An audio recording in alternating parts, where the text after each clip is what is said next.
Hello dear student, how are you? Class 12th BST अर्थशास्त्र का one shot video का आज हम लोगों का डे 12 है। और आज की इस वीडियो में हम लोग बीएसटी अर्थशास्त्र का बहुत इंपॉर्टेंट चैप्टर करने वाले हैं, जिसका नाम है बाजार के विभिन्न रूप।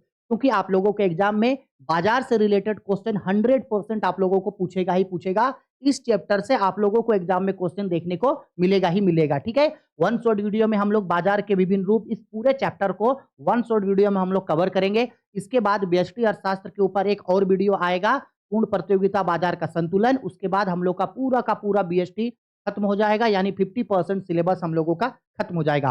फिर जल्दी से हम लोग जो है वो समष्टि अर्थशास्त्र यानी मैक्रो इकोनॉमिक्स स्टार्ट करेंगे। मैक्रो इकोनॉमिक्स में टोटल 10 वीडियो आएगा और 10 वीडियो के अंदर पूरा का पूरा इकोनॉमिक्स खत्म। उसके बाद एमसीक्यूज आएगा, उसके बाद आपका मॉडल पेपर आएगा, प्रीवियस ईयर क्वेश्चन पेपर आएगा, टेस्ट सीरीज आएगा, मैराथन क्लासेस आएगा, मेरा इंपॉर्टेंट क्वेश्चन आएगा। इतना कर लेने के बाद आपका अर्थशास्त्र में यानी कि पूरा इकोनॉमिक्स में आपका 100% सिलेबस खत्म हो जाएगा और 100% मार्क्स आप लोगों का एग्जाम में सिक्योर हो जाएगा। अगर हम जो भी चीज आप लोगों को पढ़ा चुके हैं, जो भी चीज हम आप लोगों को पढ़ाएंगे, अगर आप हर चीज को अच्छे तरीके से मेरे साथ साथ पढ़े हैं, तो भाई इकोनॉमिक्स में आपको कोई भी दिक्कत होने वाला बात नहीं है। और हो सकता है कि क्लास 12 के बाद आगे यही मेरा नोट्स को लेकर के आप आगे अपने जूनियर्स को भी इसको आप पढ़ाना स्टार्ट कर दोगे। ठीक है, चलो स्टार्ट करते हैं हम लोग बाजार के विभिन्न रूप।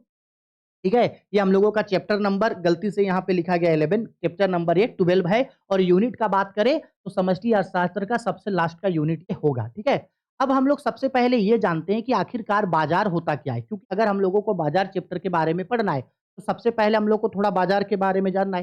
तो देखो, बाजार क्या होता है हम सभी लोगों को पता है। बाजार का मतलब क्या सर? एक ऐसा जगह, एक ऐसा स्थान जहां पे क्रेता और विक्रेता मौजूद होते हैं, जहाँ पे बहुत अलग-अलग तरीके के सामान, वस्तुएँ पाई जाती है और क्रेता और विक्रेताओं के बीच इन सामानों को खरीदा और बेचा जाता है। जैसे अगर मान लो हमको अगर कोई सामान खरीदना है तो हम कहाँ जाएँगे? बाज़ार जाएँगे। हमको सब्ज़ी खरीदना है, बाज़ार जाएँगे। हमको कपड़ा खरीदना है, बाज़ार जाएँगे। हमको घर का बर्तन खरीदना है, बाज़ार जाएँगे। हमको कोई भी सामान खरीदना है, हम बाज़ार जाएँगे। उसी तरीके से अगर कोई उत्पादक है, जिसको सामान बेचना है, तो वो बेचने के लिए कहाँ जाएगा? बाज़ार जाएगा। एक किसान साग-सब्जी उगाया, उसको बेचने कहाँ जाएगा? बाज़ार जाएगा। एक आदमी कपड़ा बनाया, बेचने के लिए कहाँ जाएगा? बाज़ार जाएगा। तो बाज़ार एक ऐसा स्थान, एक ऐसा जगह होता है, जहाँ क्रेता और विक्रेता आपस में मिलते हैं और जहाँ बहुत तरीके के वस्तुओं का अलग-अलग कीमतों पर क्रय-विक्रय किया जाता है। इतना तो हम सबको पता है कि बाज़ार क्या होता है और हमको 100% पता है कि आपको भी पता होगा कि बाज़ार क्या होता है, क्योंकि हम लोग अब तक अपने लाइफ में हज़ारों बार बाज़ार जा चुके होंगे, हज़ारों बार बाज़ार से जाकर के सामान हम लोग खरीद चुके होंगे, ठीक है? तो उसी स्थान को हम लोग बाज़ार बोलते हैं। देखिए वही चीज़ यहाँ पे लिखे हैं, बाज़ार से आशय एक ऐसे स्थान से होता है, जहाँ अलग-अलग वस्तुओं का क्रय-विक्रय अलग-अलग कीमतों पर किया जाता है। आप चाहें तो इसको और लंबा करके बोल सकते हैं, हम छोटा-सा ही इसको लिखे हैं। इसके बाद आते हैं बाजार की विशेषताएँ। तो देखिए एक बाजार की निम्नलिखित प्रमुख विशेषताएँ होती है। देखिए पहला, एक निश्चित स्थान एवं क्षेत्र होता है। बाजार एक निश्चित स्थान में होता है, एक मतलब एक जगह में। अगर हम बात करें बाजार कहाँ है, तो बोलेंगे बाजार वहाँ है। बाजार का एक निश्चित स्थान और क्षेत्र एक एरिया होता है। क्रेताओं और विक्रेताओं की उपस्थिति होती है। क्रेता और विक्रेता दोनों मौजूद होते हैं। अलग-अलग प्रकार की वस्तुओं एवं सेवाओं का क्रय-विक्रय किया जाता है। वस्तुओं का एक मूल्य तय होता है कि इस सामान का दाम इतना होगा। मांग एवं पूर्ति द्वारा कीमत निर्धारण, ये इम्पोर्टेंट है, इसको अभी बताएँगे। बाजार में कीमत का निर्धारण मांग और पूर्ति द्वारा होता है और वस्तुओं की उपयोगिता होती है। उपयोगिता का मतलब है कि अगर मान लो कि कोई भी सामान बना है, वो सामान को यूज़ करना तभी पॉसिबल है जब बाज़ार में उन सामानों को खरीदा और बेचा जाए। ये इम्पोर्टेंट टॉपिक है आपका कि एक बाज़ार में कीमत का निर्धारण माँग और पूर्ति द्वारा होता है। देखो समझना, कभी भी किसी भी बाज़ार में, अब चाहे वो बाज़ार कोई भी हो, किसी भी बाज़ार में कीमत वहीं पे तय होगा जहाँ माँग और पूर्ति एक-दूसरे को काटे। हम बस अभी आपको नॉर्मल समझा रहे हैं, इसके बाद जब हम एक चैप्टर आप लोगों को पढ़ाएँगे उसमें हम आपको इसको समझाएँगे। अभी बस इतना समझ लो कि किसी भी बाज़ार में कीमत का निर्धारण कैसे होगा। एक सेकंड हाँ, थोड़ा-सा बार-बार ब्लर हट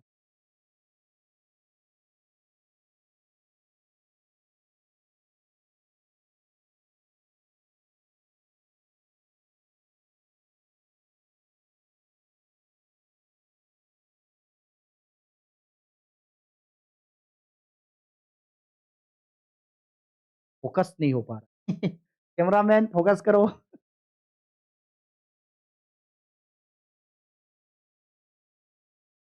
देखो, याद रखना अभी हाँ, कोई भी बाजार है जहाँ पे माँग और पूर्ति एक दूसरे को काटेगा। माँग, ये मान लो मेरा डिमांड है, ये मान लो मेरा सप्लाई है।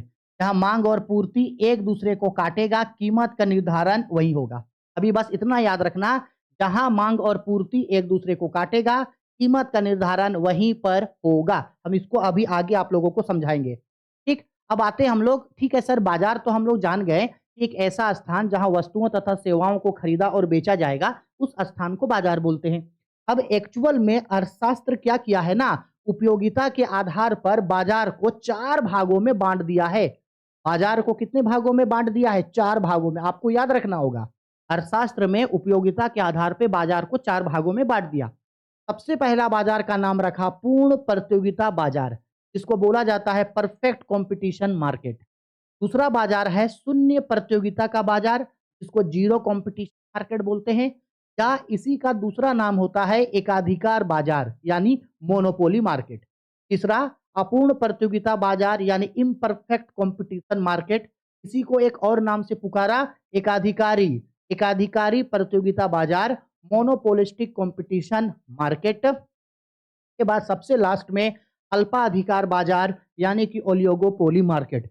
बहुत इंपॉर्टेंट है, आपको इन चारों बाजार का नाम याद रखना होगा। पूर्ण प्रतियोगिता का बाजार, शून्य प्रतियोगिता या एकाधिकार बाजार, अपूर्ण प्रतियोगिता या एकाधिकारी प्रतियोगिता बाजार, और सबसे लास्ट में अल्पाधिकार बाजार। ये बाजार के 4 प्रकार होते हैं। मोस्ट इंपॉर्टेंट है, याद जरूर रखना। ठीक, अब अब हम लोग ये तो समझ गए कि ठीक है सर, बाजार को उपयोगिता के आधार पे 4 भागों में बाँट दिया। अब हम लोग एक-एक करके इन चारों बाजारों के बारे में पढ़ेंगे कि ये सब बाजार का मतलब क्या होता है, इन बाजार का विशेषता क्या होता है और इन बाजारों में कीमत का निर्धारण कैसे होता है। ठीक है? तो सबसे पहले हम लोग पढ़ते हैं पूर्ण प्रतियोगिता बाजार के बारे में। देखो जी, तो वही चीज़ अभी जो हम समझाएँ, देखो उसी चीज़ को यहाँ पे समझा दिए हैं, ठीक है? ऊपर जो समझाएँ वही चीज़ है यहाँ। अब हम लोग पढ़ते हैं पूर्ण प्रतियोगिता बाजार क्या होता है, बहुत इंपॉर्टेंट चीज़। ध्यान से और अच्छा से समझना, पूर्ण प्रतियोगिता बाजार क्या है, इसकी विशेषताओं को बताइए। ध्यान से समझना, हम पहले साइड हट जा रहे हैं, स्क्रीनशॉट ले लेना इसका, ठीक है? ले लिए? देखो, पूर्ण प्रतियोगिता बाजार, जैसे नाम से समझ में आ रहा है, पूरा प्रतियोगिता होगा। प्रतियोगिता का मतलब होता है कॉम्पिटिशन। पूर्ण प्रतियोगिता बाजार एक काल्पनिक स्थिति होती है। पूर्ण प्रतियोगिता बाजार एक ऐसा बाजार होता है जहां क्रेताओं और विक्रेताओं की संख्या अधिक होती है। क्रेताओं की संख्या, विक्रेताओं की संख्या अधिक होती है, क्योंकि वस्तुओं को बेचने वाला बहुत अधिक विक्रेता होता है, इसलिए उन लोगों के बीच प्रतियोगिता की स्थिति बनी रहती है। ये एक ऐसा बाजार होता है जहां वस्तुओं का निकटतम प्रतिस्थापन बिंदु मौजूद होता है, जहां एक सामान यानी कि होमोजेनियस गुड्स पाया जाता है और एक अकेला विक्रेता या एक अकेला फार्म पूरे बाजार को प्रभावित नहीं कर पाता है। और इस बाजार में जो विक्रेता या जो फार्म होता है वो कीमत प्राप्त करता होता है, जबकि जो उद्योग होता है या जो निर्माता होता है वो हम लोग का कीमत निर्धारक होता है। यानी जो आदमी इस सामान को बनाया है वो उस सामान का कीमत तय करता है और उसी सामान को बेचने वाला स्वीकार करके उसी कीमत पे सामानों को बेचता है। हमको पता है आप लोगों को समझ में बिल्कुल नहीं आया। हम देखो नॉर्मली समझा दे रहे हैं। एक ऐसा बाजार जहाँ किसी वस्तु को बेचने वाले बहुत अधिक विक्रेता हैं। आप कोई बाजार में गए और बाजार में देख जा करके देख रहे हैं कि एक ही सामान को बेचने वाले बहुत सारे आदमी हैं। अगर कपड़ा दुकान यहाँ है, यहाँ भी कपड़ा दुकान, यहाँ भी कपड़ा दुकान, यहाँ भी कपड़ा दुकान, यहाँ भी कपड़ा दुकान, सब जगह कपड़ा दुकान एकदम लाइन से लगा है। सब्जी है तो यहाँ सब्जी बिक रहा है, यहाँ सब्जी बिक रहा है, यहाँ सब्जी बिक रहा है, यहाँ सब्जी बिक रहा है, यहाँ सब्जी बिक रहा है। फल बिक रहा है तो यहाँ फल बिक रहा है, यहाँ फल बिक रहा है, यहाँ फल बिक रहा है, यहाँ फल बिक रहा है, यहाँ फल बिक रहा है। एकदम एक ही सामान को बेचने वाला बहुत सारा विक्रेता है। तो देखना जब आप उस बाजार में जाओगे तो विक्रेताओं के बीच अपने सामान को बेचने का होड़ लगा रहेगा। हर विक्रेता चाहेगा कि मेरा ही सामान बिक जाए और क्या करेगा, आपको बुलाएगा, बोलेगा कि आओ, कितना, आइए लीजिए, क्या चाहिए, जीन्स चाहिए, कपड़ा चाहिए, हाँ आइए लीजिए लीजिए, अरे आइए बैठिए बैठिए, सुनिए क्या लेना है, कपड़ा लेना है, अरे आइए वहाँ क्या जाना है, आइए आइए। क्योंकि बहुत अधिक विक्रेता है और हर विक्रेता यही चाहता है कि उसका सामान बिक जाए, तो इसलिए उन लोगों के बीच प्रतियोगिता का स्थिति बना रहता है। इसलिए इस बाजार का नाम पूर्ण प्रतियोगिता बाजार पड़ा। क्योंकि जो सामान बेचने वाला लोग है, दुकानदार है, उन लोगों के बीच हमेशा कॉम्पिटिशन होते रहेगा, मेरा सामान बिके, मेरा सामान, मेरा सामान। है समझ में? अब आप बोलो ऐसा बाज़ार देखे हो कि नहीं देखे हो? सर बिल्कुल देखे हैं ऐसा बाज़ार। अब इस बाज़ार में क्या होता है, एक समान वस्तुएँ पाई जाती है। एक समान का मतलब एक विक्रेता जो सामान बेच रहा है, दूसरा भी बेच रहा है, तीसरा भी बेच रहा है, चौथा भी बेच रहा है। निकटतम प्रतिस्थापन बिंदु होता है। निकटतम प्रतिस्थापन बिंदु मतलब आप सामान या तो यहाँ से खरीदो या वही सामान यहाँ से, यहाँ से, यहाँ से 3-4 दुकानों में वो सामान मिल जाएगा। और जो बेचने वाला होता है यानी जो विक्रेता या फार्म होता है, वो इस बाज़ार में कीमत तय नहीं करता है। कीमत तय कौन करता है? कीमत तय करता है आपका निर्माता या उद्योग। जहाँ पे वो सामान बना है, वो उसका कीमत तय करेगा और वही कीमत को जो फार्म या विक्रेता है स्वीकार करके उसी कीमत पे वस्तुओं को वो बेच देता है। क्यों? क्योंकि एक अकेला विक्रेता पूरे बाज़ार में माँग और पूर्ति को प्रभावित नहीं कर सकता है। एक इतना बड़ा बाजार है, एक अकेला विक्रेता उसको प्रभावित नहीं करेगा क्योंकि बहुत सारा आदमी सामान बेचने वाला है। इसलिए उद्योग या निर्माता जो कीमत तय करता है, उसी कीमत को ये स्वीकार लेता है। इसलिए ये बोला जाता है कि पूर्ण प्रतियोगिता बाजार में एक जो फार्म या विक्रेता होता है, वो कीमत प्राप्तकर्ता होता है, यानी कि प्राइस रिसीवर होता है, ना कि कीमत निर्धारक, ना कि प्राइस डिटर्मिनेटर। है समझ में? देखो वही बोल रहा है पूर्ण प्रतियोगिता बाजार से आशय एक ऐसे स्थिति से होती है जहां क्रेताओं तथा विक्रेताओं की संख्या अधिक होती है। इस बाजार में मुख्य रूप से एक समान वस्तुओं का विनिमय किया जाता है। क्रेताओं और विक्रेताओं की संख्या अधिक होने के कारण कोई एक विक्रेता होगा। हाँ, कोई एक विक्रेता या कोई एक विक्रेता बाजार की कीमत को प्रभावित नहीं कर पाता। यही कारण है कि पूर्ण प्रतियोगिता बाजार में वस्तुओं की एक समान कीमत प्रचलित रहती है। पूर्ण प्रतियोगिता बाजार में फार्म कीमत प्राप्त करता होता है, ना कि कीमत निर्धारक। इस सेंटेंस को जरूर याद रखना। पूर्ण प्रतियोगिता बाजार में जो फार्म है, वो कीमत प्राप्त करता होता है, ना कि कीमत निर्धारक। उद्योग द्वारा जो कीमत तय किया जाता है, फार्म उसी ही स्वीकार कर वस्तुओं का विक्रय करता है। आया समझ में? अब पूर्ण प्रतियोगिता बाजार की विशेषताएं कि सर इसका विशेषता क्या होता है? तो ये रहा पूर्ण प्रतियोगिता बाजार की विशेषता। पहला विशेषता क्रेताओं और विक्रेताओं की संख्या अधिक होती है इसमें। दूसरा एक सामान या समरूप वस्तुओं का विनिमय होता है, मतलब एक ही तरीके का सामान मिलता है, यहाँ भी कपड़ा, यहाँ भी कपड़ा, यहाँ भी कपड़ा, यहाँ भी कपड़ा, एक सामान को बेचा जाता है। फार्म कीमत प्राप्त करता होता है। वस्तुओं तथा सेवाओं का एक समान मूल्य होता है। नए फार्मों के प्रवेश एवं पुराने फार्मों के निष्कासन की स्वतंत्रता होती है, यानी इस बाजार में कोई भी फार्म अपनी मर्जी से आ सकता है और अपनी मर्जी से इस फार्म से जा सकता है। बाजार दशाओं का पूर्ण ज्ञान होता है। ठीक है, ये इसका क्या है, विशेषता है। क्लियर है? अब आते हैं पूर्ण प्रतियोगिता बाजार में कीमत का निर्धारण कैसे होता है, मोस्ट इंपोर्टेंट चीज। ठीक है, क्वेश्चन पहले देख लो। ठीक है, बोला गया है पूर्ण प्रतियोगिता बाजार में कीमत का निर्धारण कैसे होता है, वर्णन करें, या इसी को ऐसे पूछ देगा अथवा करके। पूर्ण प्रतियोगिता बाजार में फार्म कीमत प्राप्त करता होता है, ना कि कीमत निर्धारक। स्पष्ट करें, मोस्ट इंपोर्टेंट क्वेश्चन है ये। ठीक है, अब देखो हम अभी क्या बोले, हम अभी आपको ये समझाएं कि एक पूर्ण प्रतियोगिता बाजार में जो विक्रेता होता है या जो फार्म होता है, फार्म या विक्रेता एक ही चीज होता है, तो फार्म या जो विक्रेता होता है वो कीमत तय नहीं करता है। जहां पे उस सामान को बनाया गया है, वो जो सामान का दाम रख करके बाजार भेजा, उसी दाम पे विक्रेता बाजार में सामान को बेचता है। ठीक, और याद रखना बाजार में किसी भी वस्तु का कीमत जो है वो मांग और पूर्ति द्वारा होता है। अभी बस इतना याद रखना। देखो क्या बोल रहा है यहाँ पे साइड हट जाते हैं थोड़ा। देखो बोल रहा है एक पूर्ण प्रतियोगिता बाजार में कीमत का निर्धारक मांग एवं पूर्ति की शक्तियों द्वारा होता है। इसको अभी याद रखना, मांग एवं पूर्ति की शक्तियों के द्वारा होता है। पूर्ण प्रतियोगिता बाजार की दशा में कीमत का निर्धारक उत्पादक होता है। उत्पादक द्वारा वस्तुओं तथा सेवाओं का जो मूल्य तय किया जाता है, फार्म अथवा विक्रेता उसे ही स्वीकार कर वस्तुओं का विक्रय करता है। फार्म और विक्रेता कीमत तय नहीं करेगा। जो उत्पादक होता है, जो इस सामान को बनाया है फैक्ट्री में, उद्योग में, वो इसका कीमत तय करेगा। कोई भी व्यक्तिगत फार्म व्यक्तिगत रूप से बाजार में कीमत को प्रभावित नहीं कर सकता, ना ही उसका निर्धारण कर सकता है। कोई अकेला विक्रेता मांग तथा पूर्ति को प्रभावित नहीं कर सकता। यही कारण है कि पूर्ण प्रतियोगिता की दशा में फार्म अथवा विक्रेता केवल कीमत प्राप्त करता होता है, ना कि कीमत निर्धारक। पूर्ण प्रतियोगिता बाजार में औसत आगम, इसको याद रखना है, ये बहुत इंपॉर्टेंट है। पूर्ण प्रतियोगिता बाजार में औसत आगम मतलब AR तथा सीमांत आगम यानी कि MR एक दूसरे के बराबर होता है। इसको याद रखना, AR और MR एक दूसरे के बराबर होता है। यही कारण है कि फर्म के लिए कीमत रेखा एक्स अक्ष के समानांतर होता है। इस तरीके से कीमत रेखा जाएगा। ठीक है, ये मेरा 0 हो गया, ये x हो गया, ये y। यहाँ पे AR बराबर मेरा MR होगा। इस तरीके से इसका ड्राइंग बनता है। ठीक है, समतल होता है, क्षैतिज रेखा में होता है। इसको याद रखना, मोस्ट इंपोर्टेंट है। ठीक, अब चलो, अब इसको हम लोग करते हैं, एक हम लोग इसको ड्राइंग के थ्रू समझने का कोशिश करते हैं। देखो समझा रहे हैं, एकदम इजी है, उतना कोई खास इसको देखना नहीं है। ये दो अलग अलग ग्राफ है, ये इंडस्ट्री है। हम आपको समझाने का पहले कोशिश करते हैं। यहाँ देखो, देखो यहाँ समझाते हैं। हाँ ये उद्योग का कीमत रेखा वक्र है, कीमत उद्योग का एक्स आई, और ये है मेरा फार्म का एक्स वाई। हम ये समझाने का कोशिश कर रहे हैं आपको कि मान लो कि अगर उद्योग में, ये उद्योग का है, इसका है ये उद्योग का, वो कीमत तय करेगा। ये है उद्योग जो है वो कीमत निर्धारक है, ये कीमत तय करेगा। और ये है मेरा फार्म या विक्रेता, ये है मेरा फार्म या विक्रेता।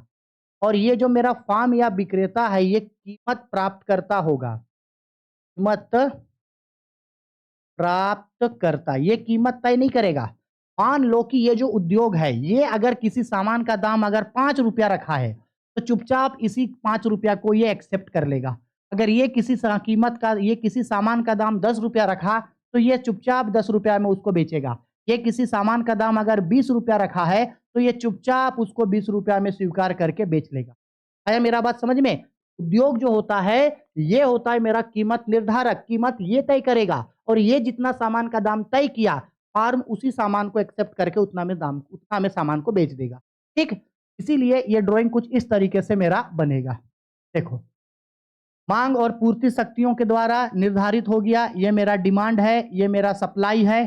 चलो ये दोनों आपस में क्या हुआ, मिल गया। एक मिनट, ठीक है, मिल गया। और मान लो कीमत यहाँ तय हुआ है, देखो यहाँ। अब यहाँ जो मेरा ये कीमत तय हुआ, इसी कीमत को ये एक्सेप्ट करके बेचेगा। यहाँ जो मेरा कीमत तय हुआ, इसी कीमत को ये एक्सेप्ट करके बेचेगा। यानी इसका जो एवरेज रेवेन्यू यानी कि जो सीमांत आगम है, एवरेज रेवेन्यू औसत आगम है, वो उसका मार्जिनल रेवेन्यू यानी कि सीमांत आगम के बराबर होगा। औसत आगम जो है वो सीमांत आगम के बराबर होगा। यहाँ अगर कीमत 10 रुपया तय हुआ तो ये 10 में बेचेगा। यहाँ कीमत अगर 20 रुपया हुआ तो ये 20 में बेचेगा। यहाँ कीमत अगर ये 30 रुपया तय किया तो ये 30 रुपया में उसको बेचेगा। आया मेरा बात समझ में? ठीक है, इसी ग्राफ को कंटिन्यू करते हुए देखो यहाँ पे बताया गया है। देखो वही ग्राफ है और कुछ नहीं। यहाँ पे ये कीमत को तय किया, यहाँ जो ये कीमत तय किया उसी कीमत पे देखो ये बेच रहा है। ये है मेरा इंडस्ट्री यानी कि प्राइस मेकर, यह है फार्म यानी कि प्राइस टेकर, कीमत निर्धारक। यहाँ जो कीमत तय हुआ उसी कीमत को ये एक्सेप्ट करके देखो यहाँ पे बेचेगा। आया समझ में? ग्राफ जरूर बनाना, अगर ये क्वेश्चन पूछा तो ग्राफ जरूर बनाना।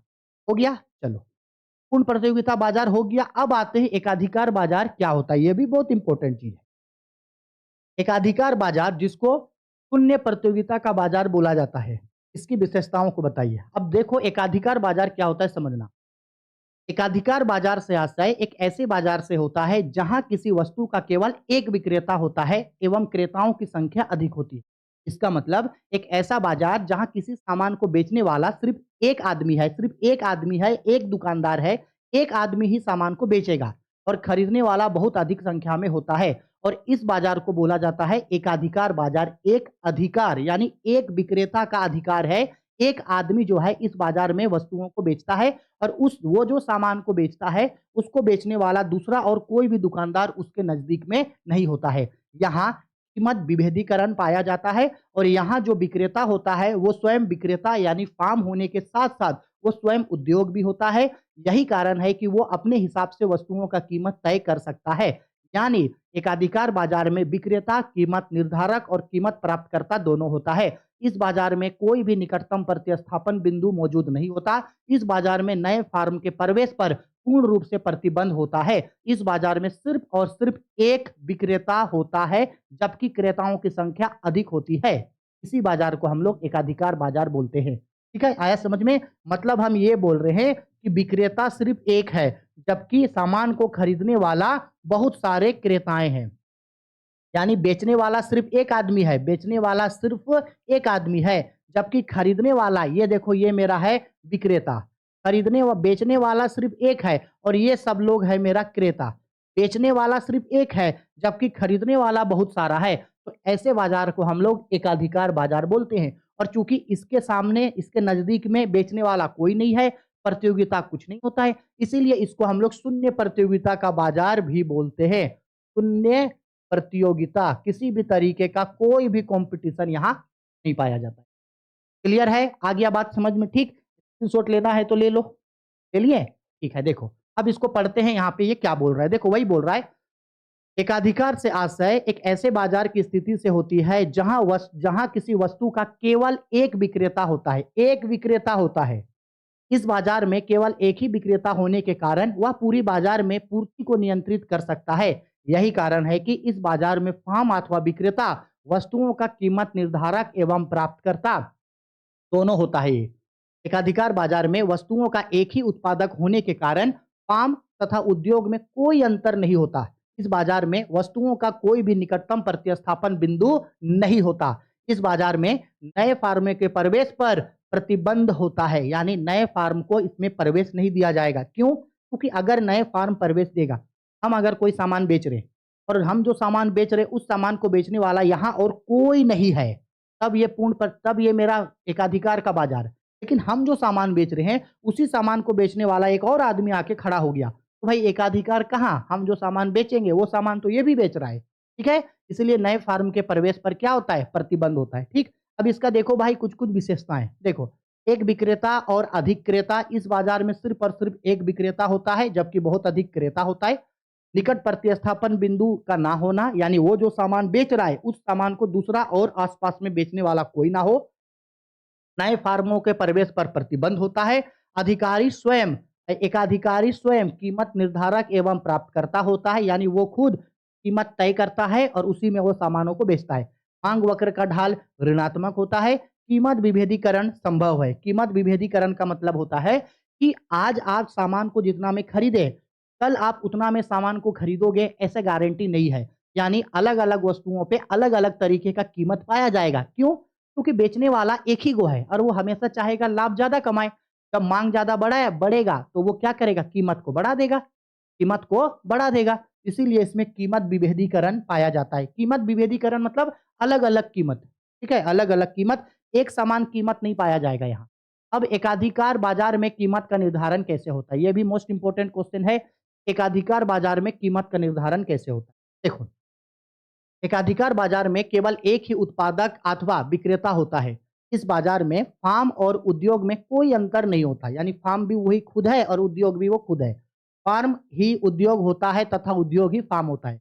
इस बाजार में नए फार्मों के प्रवेश पर पूर्ण रूप से प्रतिबंध होता है। वस्तुओं का केवल एक ही विक्रेता होने के कारण पूरे बाजार में पूर्ति को नियंत्रित करता है। इस बाजार में मांग वक्र का ढाल ऋणात्मक होता है। एकाधिकार एक ही समय में किसी वस्तु की कीमत अथवा पूर्ति दोनों को एक ही साथ नियंत्रित नहीं कर पाता है। यदि वह विक्रय को बढ़ाना चाहता है तो उसे कीमत कम करनी पड़ेगी। इस बाजार की दशा में औसत आगम यानी कि एआर, सीमांत आगम यानी एमआर से अधिक होता है। यानी कि इसको याद रखना, एकाधिकार बाजार में, पूर्ण प्रतियोगिता बाजार में क्या था? पूर्ण प्रतियोगिता बाजार में एआर और एमआर एक दूसरे के बराबर था, पूर्ण प्रतियोगिता। लेकिन एकाधिकार बाजार में पता है क्या होता है? एआर बड़ा होगा एमआर से, इस तरीके से इसका ग्राफ बनेगा। ये मेरा एआर जो है वो बड़ा होगा मेरा किससे? एमआर से मेरा बड़ा होगा। ठीक है, इसको याद रखना। ये एआर और एमआर बराबर है, ये पूर्ण प्रतियोगिता का बाजार है। और एआर बड़ा है एमआर छोटा है, यानी एआर एमआर से बड़ा है, ये मेरा होगा आपका एकाधिकार का बाजार। इस ड्राइंग को याद रखना, एमसीक्यू में कई बार ये ड्राइंग दे देता है और पूछता है कि बताओ ये कौन सा बाजार का रूप है, ये कौन सा बाजार का रूप है। ठीक है, इसलिए इसको याद रखोगे। क्लियर है मेरा बात? अब देखो, इसी चीज को यहाँ पे हम लोग ग्राफ के थ्रू यहाँ पे किए हैं। ये रहा ग्राफ हम लोगों का। एक्स वाई है, ये देखो डिमांड कर्व है, ये देखो डिमांड, ये देखो तो एआर देखो बड़ा है मेरा किससे? एमआर से। ठीक है, याद रखना क्या बोल रहे हैं हम? एक ऐसा बाजार जहां एआर और एमआर एक दूसरे के बराबर होगा, ये मेरा पूर्ण प्रतियोगिता का बाजार है। पूर्ण प्रतियोगिता का बाजार होगा।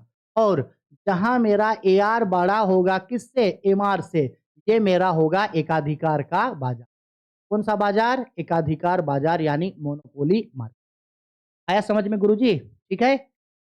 अब आते हैं, दो बाजार हो गया, अब आते हैं तीसरा बाजार में। तीसरा बाजार यानी एकाधिकारी प्रतियोगिता का बाजार।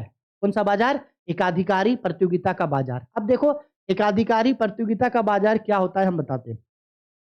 वास्तविक जीवन में यानी प्रैक्टिकली ना तो आपको हमेशा एकाधिकार का बाजार दिखेगा, ना ही पूर्ण प्रतियोगिता का बाजार दिखेगा।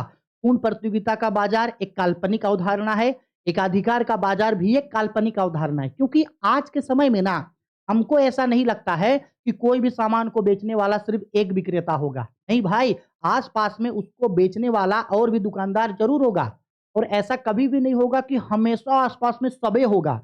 यानी हम ये बोल रहे हैं कि पूर्ण प्रतियोगिता का बाजार और एकाधिकार का बाजार एक काल्पनिक अवधारणा है।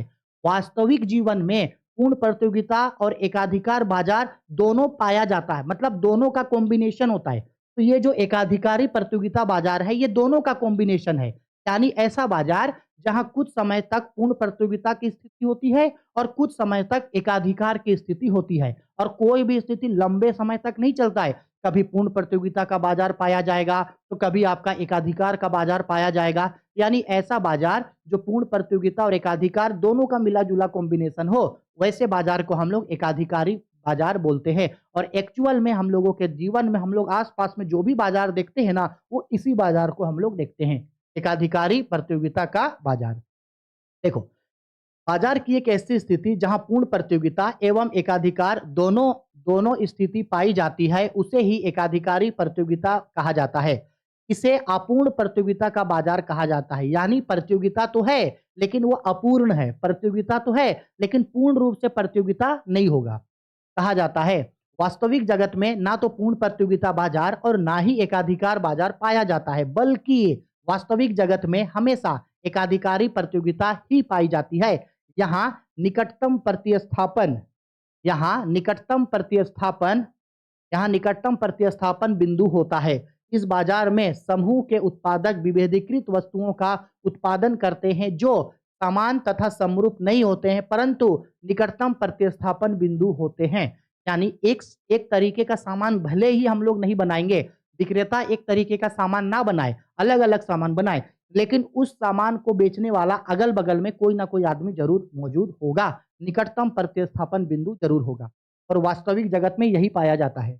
एकाधिकार प्रतियोगिता बाजार की क्या विशेषताएं होती है? पहला, विक्रेताओं की संख्या अधिक होती है। विभेदीकृत उत्पादन, विभेदीकृत मतलब अलग-अलग, अलग-अलग तरीके का सामान पाया जाता है। निकटतम प्रतिस्थापन बिंदु मौजूद होता है।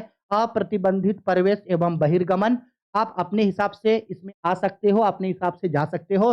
विक्रय लागतें होती है और बाजार का अपूर्ण ज्ञान होता है, यानी बाजार का पूर्ण रूप से ज्ञान नहीं हो पाता है। क्लियर बात है गुरुजी? अब हम लोग आते हैं, तीसरा जो हम लोगों का बाजार था, दैट इज कॉल्ड अल्पाधिकार बाजार। इसकी विशेषताओं को बताइए। अल्पाधिकार बाजार एक्चुअल में ना, अल्पाधिकार बाजार अपने आप में कई अलग-अलग प्रकार का होता है, लेकिन हम आप लोगों को उतना डिटेल में इसके प्रकार में लेके नहीं जाएँगे। देखो क्या बोल रहा है, हमको पता है थोड़ा-सा बोरिंग लग रहा होगा, लेकिन मैनेज कर लेना, क्योंकि अगर वन शॉट वीडियो है और चाहते हैं कि हर चीज़ एक बार में समझ में आए, इसलिए बेटा थोड़ा-सा पेशेंस के साथ पढ़ना, ठीक है? ये नहीं कि सर आप तो सिर्फ़ पढ़ाते जा रहे हैं, पढ़ाते जा रहे हैं, हम लोग से बात नहीं कर रहे, हम लोग को कुछ बोल नहीं रहे हो आप। थोड़ा कॉन्सन्ट्रेट करके पढ़ना। देखो, अल्प आ आ अल्पाधिकार अपूर्ण प्रतियोगिता का वह रूप होता है, अल्पाधिकार अपूर्ण प्रतियोगिता का वह रूप होता है, उद्योग में केवल कुछ ही फार्में होती है, तो एक दिए गए उत्पादन क्षेत्र में या तो समरूप वस्तुएं बनाती है या फिर उनकी वस्तुओं में उत्पादन विभेदीकरण पाया जाता है। इसे ही अल्पाधिकार बाजार होता है। इसका विशेषता सिर्फ इसमें कुछ ही मात्रा में विक्रेता होता है। कीमत एवं उत्पादन निर्धारण की नीतियों में विक्रेताओं के बीच निर्भरता होती है। विभिन्न फार्मों के उत्पादन के लिए ऊंची मांग की आड़ी लोच बनती है और प्रतियोगिता का थोड़ा बहुत होना है। नहीं होता है जी, हम लोगों के गांव में देखते होंगे ना, शाम-शाम को कोई बाजार लग रहा है, ठीक है? 4 बजे जैसे बाजार लगा, 6, 7, 8 बजते-बजते बाजार क्या हो गया? खत्म हो गया। मतलब कि बहुत ज़्यादा विक्रेता नहीं है और बहुत ज़्यादा क्रेता भी नहीं है, लेकिन लगभग उतना विक्रेता ज़रूर है जो आस-पास का क्रेताओं से सामान को खरीद ले। यानी देखते होंगे ना, 3 घंटा, 4 घंटा के लिए बाजार लगा और बाजार खत्म। रोज शाम शाम को बाजार लगता है और खत्म, क्योंकि आसपास का जो लोग होता है वो शाम को जाता है, अपने लिए घर के लिए साग सब्जी खरीद के लेके आ जाता है और खत्म। तो ऐसे बाजार को हम लोग अल्पाधिकार बाजार बोलते हैं। ठीक है। अब चलो भाई, बाजारों में अंतर, मोस्ट इंपोर्टेंट क्वेश्चन है ये, मोस्ट इंपोर्टेंट। पूर्ण प्रतियोगिता एवं एकाधिकार बाजार में प्रमुख अंतरों को बताइए, बहुत इंपॉर्टेंट। पूर्ण प्रतियोगिता एवं एकाधिकार बाजार में निम्नलिखित प्रमुख अंतर होते हैं। मोस्ट इंपोर्टेंट क्वेश्चन, दोनों में क्या क्या अंतर होता है, अच्छा से समझना। सबसे पहला अर्थ, ठीक है, हम हट जा रहे हैं, पहले स्क्रीनशॉट ले लो इसका, ले लिए? ठीक, देखो, पूर्ण प्रतियोगिता बाजार, यहाँ एकाधिकार बाजार। ठीक है, देखो क्या बोल रहा है अर्थ में, वह स्थिति जहां क्रेताओं तथा विक्रेताओं की संख्या अधिक होती है, पूर्ण प्रतियोगिता बाजार कहलाता है। एकाधिकार बाजार, वह स्थिति जहां वस्तु का केवल एक विक्रेता होता है। एआर तथा एमआर हम क्या बताए थे, पूर्ण प्रतियोगिता बाजार में एआर और एमआर क्या होता है, बराबर होता है, सीमांत औसत आगम सीमांत आगम के बराबर होता है। और एकाधिकार बाजार में औसत आगम सीमांत आगम से बड़ा होता है, यानी एआर जो है वो एमआर से बड़ा होगा। विक्रेता, पूर्ण प्रतियोगिता बाजार में वस्तुओं का अनेक विक्रेता होता है, जबकि एकाधिकार बाजार में वस्तु का केवल एक विक्रेता होता है। प्रतिबंध यानी रिस्ट्रिक्शंस, पूर्ण प्रतियोगिता बाजार में नए फार्मों के प्रवेश पर कोई प्रतिबंध नहीं होता, भाई तुम अपने मन से आओ, अपने मन से जाओ। लेकिन एकाधिकार बाजार में नए फार्मों के प्रवेश पर पूर्ण रूप से प्रतिबंध होता है। यहां बोलता है कि नहीं सर, नए फार्मों को प्रवेश नहीं मिलेगा।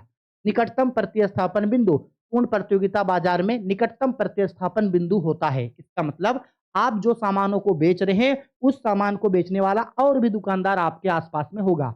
लेकिन एकाधिकार बाजार में ऐसा कुछ नहीं होता है, यहाँ कोई भी निकटतम प्रतिस्थापन बिंदु नहीं। कीमत निर्धारक हम बताए थे, पूर्ण प्रतियोगिता बाजार में उद्योग उद्योग कीमत निर्धारक होता है, जबकि एकाधिकार बाजार में जो फार्म होता है वो खुद कीमत तय करता है। ठीक है, आगे आगे आते हैं, कीमत प्राप्तकर्ता। पूर्ण प्रतियोगिता बाजार में जो फार्म होता है वो कीमत प्राप्तकर्ता होता है, जबकि एकाधिकार बाजार में ये दोनों स्वयं होता है, मतलब कीमत भी खुद तय कर रहा है और उसको स्वीकारेगा भी खुद। कीमत विभेदीकरण, पूर्ण प्रतियोगिता बाजार में कीमत विभेदीकरण नहीं पाया जाता। नहीं पाया जाता का मतलब है कि यहाँ पे आपको अलग अलग एक सामान का अलग अलग दाम नहीं दिखेगा, एक समान दाम आपको दिखेगा। लेकिन एकाधिकार बाजार में कीमत विभेदीकरण पाया जाता है। कीमत स्तर, यहाँ कीमत स्तर कम होता है, यानी कीमत स्तर बोले तो वस्तुओं का दाम, यहाँ दाम कम होता है, जबकि यहाँ दाम अधिक होता है। यहाँ वस्तुओं अधिक महंगा, सॉरी, यहाँ वस्तु थोड़ा सस्ता मिलेगा, यहाँ वस्तु थोड़ा महंगा मिलेगा। ठीक, अब चलो भाई एक क्वेश्चन और उठाते हैं और तीनों में अंतर करते हैं। पूर्ण प्रतियोगिता, एकाधिकार एवं एकाधिकारी बाजार में प्रमुख अंतरों को बताइए, ये भी इंपॉर्टेंट है, लास्ट क्वेश्चन होगा हम लोगों का। हाँ जी गुरुजी, अब तीनों में अंतर लो, चलो करते हैं तीनों में अंतर। तीनों में अंतर किया जाए, तीनों में अंतर। ठीक, देखो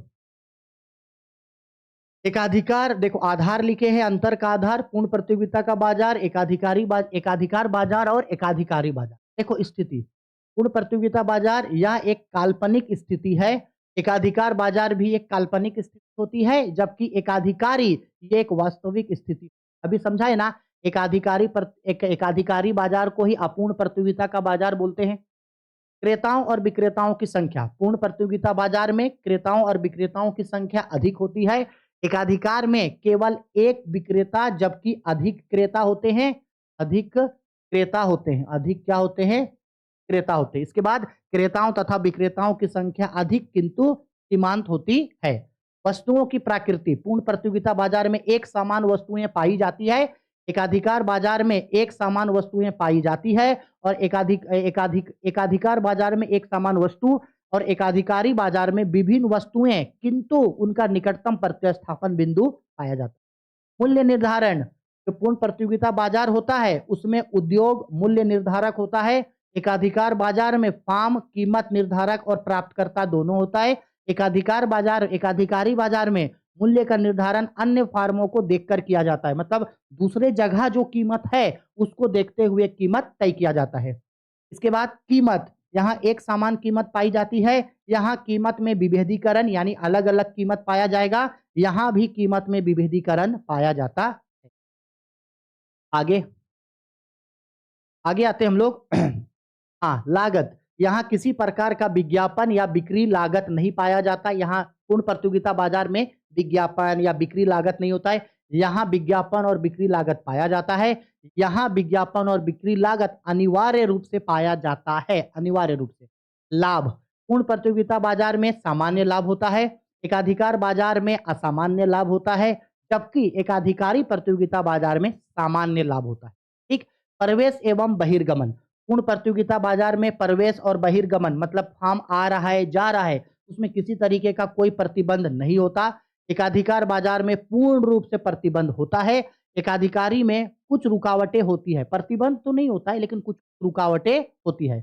उत्पादन क्षमता, पूर्ण प्रतियोगिता बाजार का उत्पादन क्षमता अधिक होता है, एकाधिकार बाजार का उत्पादन क्षमता सामान्य होता है और एकाधिकार बाजार का उत्पादन क्षमता सामान्य होता है और एकाधिकारी बाजार का उत्पादन क्षमता भी सामान्य होता है। मांग वक्र पूर्णतः लोचदार होती है, मांग वक्र बदलते बदलते रहता है।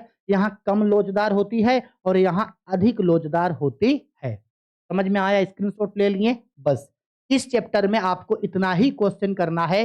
इतना क्वेश्चन करने से ये पूरा चैप्टर हम लोगों का हो जाएगा खत्म। इससे ज्यादा इस चैप्टर में आप लोगों को कुछ और पढ़ना नहीं है। इसके बाद हम लोगों का एक और टॉपिक हम लोगों का बच गया है, यानी एक और चैप्टर इसके बाद पूर्ण प्रतियोगिता बाजार में संतुलन की शर्त, यानी पूर्ण प्रतियोगिता बाजार में संतुलन किस तरीके से होता है, इसको हम लोग नेक्स्ट वीडियो में करेंगे। वो बहुत ज्यादा बड़ा चैप्टर नहीं होगा, बस एकदम नॉर्मल सा चैप्टर होगा। 15 मिनट 20 मिनट के अंदर वो चैप्टर खत्म हो जाएगा। इसके बाद हम लोगों का पूरा समष्टि अर्थशास्त्र खत्म हो गया। हम बोले थे टोटल आप लोगों का 15 वीडियो आएगा, लेकिन 13 वीडियो के अंदर पूरा का पूरा व्यष्टि अर्थशास्त्र हम लोगों का खत्म हो गया। अगर आप शुरू से मेरा हर बात मानते हुए आ रहे हो, हर चीज जो हम पढ़ा रहे हो वो पढ़ रहे हो, तो भाई व्यष्टि अर्थशास्त्र, समष्टि अर्थशास्त्र यानी अर्थशास्त्र में आपको डरने का कोई भी जरूरत नहीं है। फिर चाहे आप झारखंड बोर्ड के स्टूडेंट हैं, बिहार बोर्ड के स्टूडेंट हैं या किसी और बोर्ड के स्टूडेंट, अगर व्यष्टि और समष्टि अर्थशास्त्र आपके पास है तो हमसे पढ़ लो। हम वन शॉट वीडियो पढ़ा रहे हैं। हिंदी वालों को अलग से वीडियो आ रहा है, इंग्लिश वालों का वीडियो अलग से आ रहा है। आपको जिसमें पढ़ना है पढ़ सकते हैं। इसके बाद model paper, test series, previous year questions paper, chapter by chapter objectives question, most important question सब हम आप लोगों को Rahul commerce academy telegram channel पे अवेलेबल करवा रहे हैं। तो अगर आप अभी तक टेलीग्राम से नहीं जुड़े हैं तो जुड़ लो, क्योंकि सारा पीडीएफ हम आपको वहीं पे दे देंगे। ठीक है, वीडियो पसंद आई है तो लाइक करो, शेयर करो, कमेंट करो। कोई भी दिक्कत, डाउट, परेशानी है बेझिझक वीडियो के कमेंट बॉक्स पे कमेंट करके हमको पूछ लेना। ठीक है, चलो बाय, टेक केयर।